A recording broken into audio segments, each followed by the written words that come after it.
다양한 모델 체인지를 거듭하며 자동차 가격을 올려왔는데요. 외관을 조금 바꾸고 옵션을 더해 가격을 크게 인상하기도 합니다. 그렇다면 자동차 가격 어떻게 책정될까요? 자, 계속해서 다음은 네티즌들이 올린 자동차 가격에 대한 궁금증을 좀 알아보도록 하겠습니다. 자, 아이디 카홀링님께서 물어오셨는데요.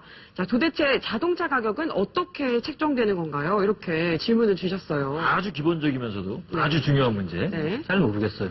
그러니까.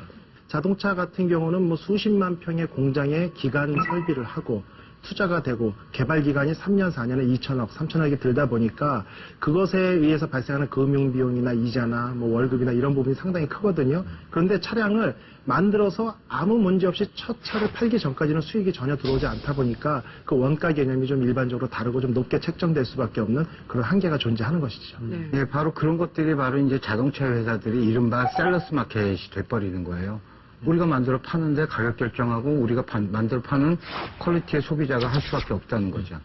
이제 그런 문제가 있는데 가장 중요한 거는 자동차를 만들 때 아까 얘기한 대로 선 투자된 돈을 개발비라든가 이런 것들은 차 원가에 포함이 됩니다. 네. 다시 말해서 뭐 6천억이 들었다. 그럼 이제 보통 30만 대 정도 이제 블랙 이건 포인트를 잡는데 그러면 대당 이제 200만 원씩이 더 원가에서 더 붙겠죠. 개발비를 회수해야 되니까. 그런데 30만 대 이상 판매됐다고 해서 그러면 200만 원을 빼주느냐.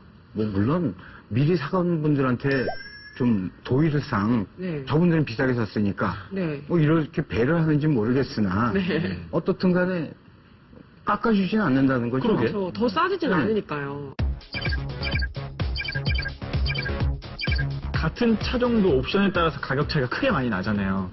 그러면 자동차의 가격은 결국에는 옵션으로 결정이 되는 건가요? 예, 우리나라 현실에서 그렇습니다. 왜냐하면 우리나라는 짧은 기간 안에 자동차가 생활로 들어와서 모터라이제이션이 좀 급속히 이루어지다 보니까 국민들의 인식이 좋은 차는 무조건 비싼 차다. 그 다음에 비싼 차면 당연히 컵홀더도 하나가 더 있어야 되고 뭐 에어컨도 더 좋아야 되고 성능도 옵션이 좋아야 많다. 되고 가죽 시트 해야 되지 먼지가 나면 안 된다. 이런 식으로 옵션을 가지고 차를 평가하는 경향이 상당히 짙거든요. 맞아요. 이러다 보니까 이제 메이커에서도 그걸 마케팅 전략으로 사용을 합니다. 그래서 풀옵션 모델, 좋은 모델을 가죽 시트에 점차 올리면서 가격을 상승시키다 보니까 결국은 브랜드 이미지를 표현할 수 있는 방식이 차 안에 우수한 어떤 옵션으로 이렇게 좀 부과되는 면이 있습니다. 그러면 자동차 회사들은 이 옵션으로 어떻게 이렇게 장사를 이렇게 해야 되는 이런 구조라는 말씀이시네요. 실은 자동차를 판매하는 목적은 마진을 남기기 위해서거든요. 이윤을 남기기 위해서인데 기본적으로 고객들한테 가장 필요로 하는 AS 마진은 약 3%밖에 없습니다. 그리고 이제 저희가 깡통이라고 하죠. 기본 차량 판매에서는 약 10% 정도의 마진이 있는데 중요한 거는 옵션에서는 약 67%가 마진입니다. 3분의 2가 남아요. 예. 같은 차종도 기본형인지 풀옵션인지에 따라 가격 차이가 큽니다. 자동차 업계는 대부분 옵션에서 많은 이득을 남긴다고 합니다. 올해 새로 출시된 이 신형체의 경우 순정이라고 불리는 기본형은 2,040만 원입니다. 여기에 운전석 전동 시트, 자동 에어컨 등이 추가되면 2,465만 원. 또 후방 카메라 등이 더해지면 2,785만 원으로 올라갑니다.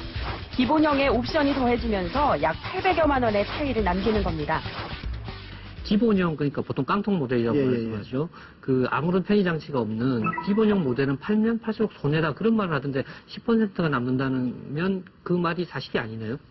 결국은 뭐 마진, 남지 않는 장사, 그건 뭐 뻔한 거짓말이고 60만 원 정도 되는 이런 부품을 갖다가 차에 달면 여기 200만 원 정도로 측정이 되거든요. 예, 다시 한번 말씀드리면 기본형은 약 10% 내외의 어떤 마진폭이 있다라고 측정을 합니다. 자동차에서 원가 개념을 좀 엄격하게 좀 많이 그렇죠. 보면 안 남는다 그러고 실제 그 원가를 조금 낮게 보면 남을 수도 있고 그런 거죠. 예, 근데 더 중요한 거는 이제 옵션에서는 약 3분의 2가 마진이라고 말씀드린 이유가 60% 정도, 60만 원 정도 되는 이런 부품을 갖다가 차에 달면 여기 200만 원 정도로 측정이 되거든요. 예. 그런데 중형차 수준에서 보면 약 30% 정도가 이제 옵션의 어떤 영역으로 저희가 잡혀 있어요. 결국 2천만 원짜리 기본형을 사는 것보다 3천만 원짜리 풀옵션을 산다라고 하면은 그 1,000만 원의 갭 중에는 약 670이 마진이 되는 거죠. 이제 좀 고급차로 가볼게요. 그 고급차 중에서 이제 기본형이 약 5천에 풀 옵션 모델이 약 50%까지 더해져서 7,500만 원까지 가는 차량이 국내에 있습니다. 숫자가 너무 많이 나와서 지금 헷갈려요. 예. 그럼 이제 자 5천만 원짜리 차를 팔아서 500만 원이 남았습니다. 메이커에서 500만 원을 팔아서 500만 원, 예, 10% 남았다니까. 남았으니까. 500만 원. 그런데 보시다시피 뭐 패키지로 옵션이 이것저것 다 들어가 있지 않습니까? 그래서 풀 옵션을 샀어요. 그럼 차값이 7,500만 원이 되겠죠.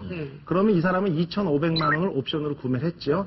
그러면 2,500만 원의 3분의 2인 1,670만 원 정도가 회사의 이득입니다.